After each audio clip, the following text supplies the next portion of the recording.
There are many similarities when taking title as tenants in common or as joint tenants with rights of survivorship, but there are two major differences. The first major difference is that if you're taking title as joint tenants, then the ownership interest in the property needs to be equal between all the owners.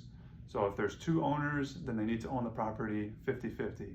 Whereas if you're taking title as tenants in common, then the ownership interest doesn't have to be equal, it can be unequal. The other major difference is what happens when one of the owners pass away.